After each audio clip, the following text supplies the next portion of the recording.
I bring you New World.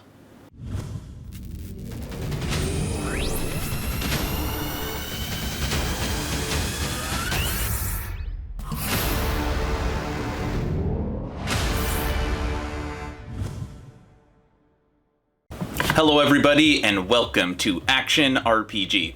I'm your host Aaron, and for today we're finally getting an in-depth look at Amazon's new MMO, New World. We'll be talking about combat and kind of what the territory wars look like. But before we get into that, if you're new here, welcome. Here at Action RPG, I stream, I do tech reviews, I cover major gaming news, but the big portion of this channel, all things Action RPG. So if you grew up loving the Diablo series, if you're a fan of top-down isometric hack and slash style games, you are in the right place. So please consider subscribing and supporting smaller channels. Alright, let's get on to the news. As always, I will share my thoughts. Please feel free to share yours in the comment section below. Here we go. Alright, so let's get into this. So New World, lots and lots of information has come out for this game. And I don't know how much we're actually going to get through today, but I'm going to get through as much as possible. So I've got a couple articles that we're going to go through. So I've got IGN New World hands-on with Amazon's up-and-coming open-world MMORPG. And then PC Gamer New World hands-on classic MMO questing with 50 vs 50 territory wars. So I'm actually going to start through reading through IGN's, and then I've got a couple videos that I'm going to play as well that helps break down what the developers are doing and kind of an overarching combat questing, what it looks like for the game, at least what we know so far. So let me start with this. Finding success in a massively blah, blah, blah. So it starts off by just saying that obviously right now very crowded when it comes to MMORPGs, and it's very low success rate when it comes to new games. So obviously Amazon has so much money that everyone's really excited about what they're able to create, and the initial reaction for this game is it's going to be something completely different. So let's see if IGN, when they got to play this, agree. In New World, you take on the role of an intrepid adventurer that lands on the shores of a strange foreign land known as Aeternum.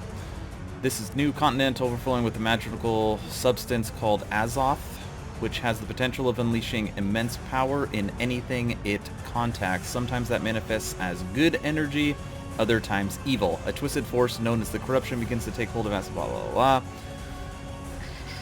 Okay. Predictable. That is not a good word when you are talking about MMORPGs.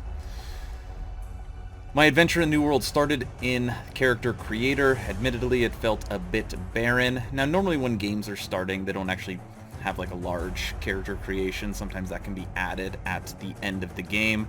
So the fact that right now character creation is kind of barren, like that's not something that they're overly focused on. But at least IGN, when they got to play, they're saying that the preset faces and hair options and things of that is lacking. And everyone plays as a human in this game, and there is no character classes. You build your character around the gear that you use and leveling up that type of gear. The first several hours of New World were about as predictable and cookie cutter as PvE content can get in MMO. I talk to a quest giver with a flashing icon above their head, skim over the quest text full of needless composition and fluff, and run over to the next quest location was usually a solid few minutes away, even when jogging at full speed. Every quest I did involved basic checklists like talk to the new person, kill these enemies, collect these things, blah blah blah blah blah. It's really like every MMO ever, so that's, again, not a good start. Afterward, I had to run all the way back to turn in the quest, collect my rewards, and grab the next quest, which often back at the previous spot, even further away, without mounts, rinse, and repeat. As far as I could tell, the main story exists entirely in optional lore pages scattered around the world. Other than that, it seems to be a bunch of fetch quests to grind out levels. From what I was told, it sounds like most PvE content is freeform open world bosses and a few large point of interest scattered about. But there won't be any actual dungeons or raids at launch at this time. Overall, I fear the result could be relentlessly tedious travel across a mostly empty world. PvE felt lifeless, uninspired, and unoriginal. Yipers. Lifeless uninspired and unoriginal. Now, if you watch Amazon Games launching the trailer for this game, the whole point of it was supposed to be like a new experience. Combat system's different. The game in general, they were trying to create an MMORPG that is unlike anything else. Cookie cutter is not a good word. Okay, let me play a quick video you can kind of hear from the devs, and then I'll jump into a little bit more content. I'll be right back. What awaits players when they first land on Aeternum is a new discovery of a new world. When you first arrive on Aeternum, you're going to be kind of at ground zero. Your ship has crashed. There's nobody around who's on your side. Pretty soon, you're going to start to meet other players, and you're going to start to understand that life on Aeternum is very much a band together or die alone situation. When we created Aeternum, we wanted to design and create a vast, explorable world. Players will quickly realize that nothing ever really dies in this island. No soul can leave the body. It is the magical resource that grants the power of immortality, and it is called Azoth. One of the things that makes Aeternum very dangerous is that there's a bunch of different factions there, and each one has their own objectives and desires, and they conflict with each other, but more importantly, they create big conflicts with the player and dangers for them. Alongside the corrupted, there's 3 other major enemy groups that exist.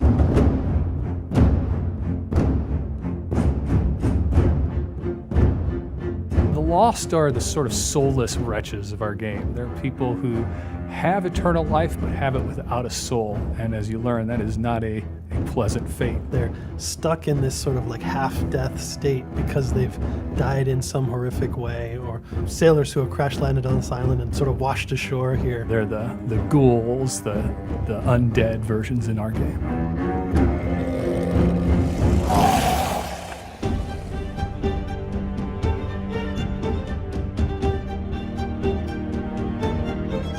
Angry Earth is the pure, natural power of the island, fighting back against the people who have come to corrupt it. It's almost like the island's defense system, and it will do whatever it can to expel these invaders. Nature is trying to imitate the form of humans or animals they see.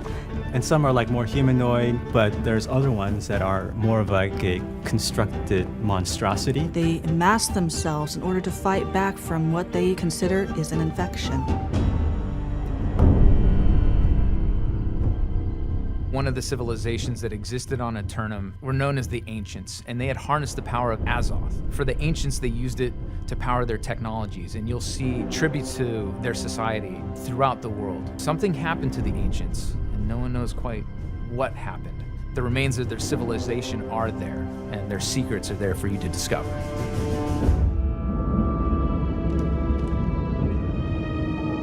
In Aeternum, the world fights back through the corrupted. So the corrupted notice the player, they notice them getting stronger and building up their settlements, and then they fight back. They might blockade a road, have a summoning portal, which portals lots of enemies of their type into the player's area. You can take one of the territories on Aeternum. You can ultimately grow your town to the point where not only the monsters in the woods want to take it from you, but other players as well. And when we have these massive wars over these territories, it's pretty special.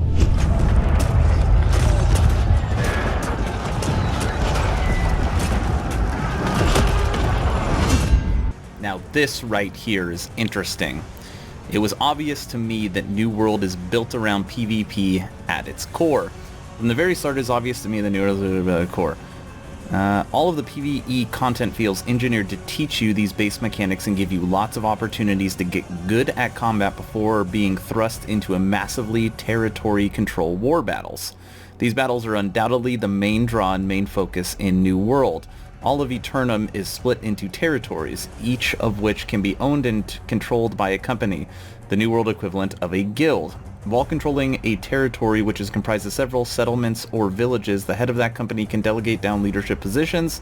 The leader is appointed as the governor and gets to set things like the tax rate on players that own land and homes in that territory, as well as decide on community projects for upgrades such as new defenses or new shops. Notably, the entire economy in New World will be entirely player-driven. There are 0 merchants in the game that sell or buy items from you. Instead, players will control all of the resource gathering, crafting, selling, buying, and so forth. It's a novel approach that should be interesting to observe over the long term. Sounds cool, but I don't like it. All this builds up towards company combat. Since power is derived from land ownership, territory struggles are at the heart of New World's endgame system. During a war, the attacking and defending sides hit the battlefield to decide which company will retain or gain control of the territory. The attackers must capture control points along the outside of the walls, then breach one of the gates, and finally take the central control point inside the keep. All the defenders must do is hold out until the time limit is reached. It's a good balanced format that rewards cooperation and tactical thinking. Rushing blindly will not succeed for the attacking system. Okay. So my thoughts, right? I consider myself a fairly serious gamer, okay? But that being said, I play lots of different games, okay? I know I'm playing Last Epic, Warhammer Chaos Bane, Path of Exile, still dabble in a little D3. I'm like deep into Wolcen, Lords of Mayhem that just launched. I still play some Black Desert online. I still play some Elder Scrolls online. Like, I like bouncing around certain games to play, especially when they drop new updates and things like that. I haven't even, like, you know, Street Fighter 5, StarCraft. So, you know, I try to bounce around in all different areas. Now, a game like this, to somebody that maybe works a part-time job, maybe works a full-time job, but then this is their part-time job, that they're playing it every single night, and they start the game from the very beginning, and this is the only game they play, could be a whole lot of fun, because they can move up the ranks. They can potentially be governor, they can focus on their combat, they can build up their house. I'm sure this is the type of game where, like, you could get married and do all kinds of that type of stuff. And the different territories, I mean, they're literally like player-built cities. So imagine being a casual player in that style of PvP, especially if the PvE is boring.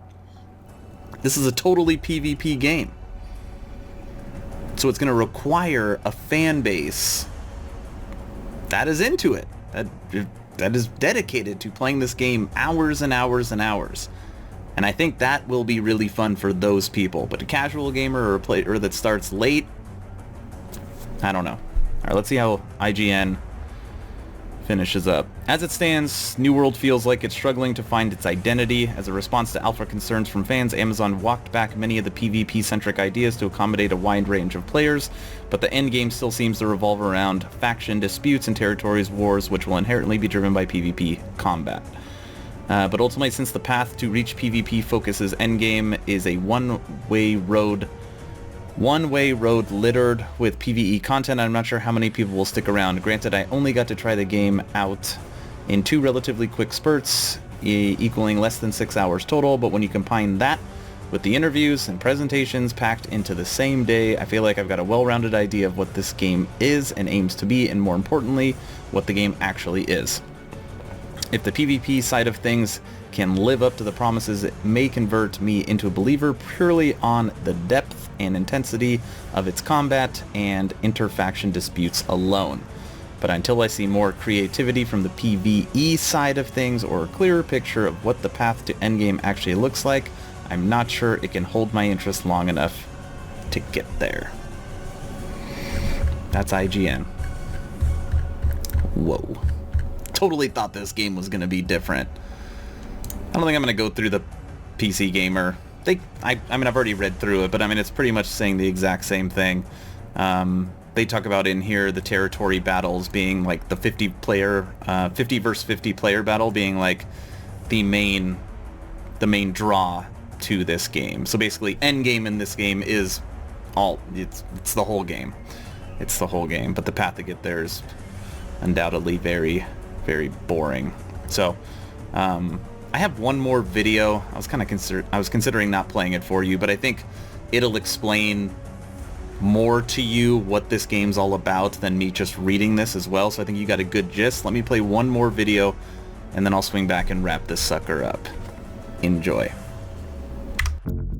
As Amazon Games' first real breakout experiment, New World is an upcoming buy-to-play, that means no subscription fee once you buy it, open-world, massively multiplayer online RPG with over 1,000 players per server that's set in the 17th century, mixing real-world history with fantastical creatures, magic, and mythology. In New World, players from around the world will fight together, band against one another, to secure and establish the monster-covered island of Aeternum. Here's everything we know so far. As of right now, New World does not have a definitive release date, but at the 2019 Game Awards last year, the new cinematic trailer revealed that Amazon Games is planning to launch New World in May 2020, exclusively for PC. Rather than trying to emulate history directly, New World is entirely fictional, but uses 17th century explorers and new land discovery as its basis of inspiration. In New World, you take control of an intrepid adventurer that finds themselves on the shore of Aeternum, also known as the Eternal Isle. The land of Aeternum is overflowing with Azoth, a powerful substance that's rumored to be capable of bestowing eternal life, sort of like the Fountain of Youth. Obviously, you and fellow travelers are compelled to investigate further. Aeternum is, on paper, a diverse region with a mixture of beautiful landscapes and supernatural geographical anomalies. Once you arrive, though, you'll discover that it's anything but an idyllic paradise.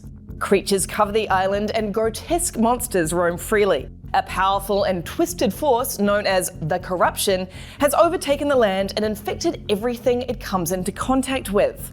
You've got to fight back against the Corruption, take control of the land, and compete with other rival explorers to stake your claim and secure your legacy.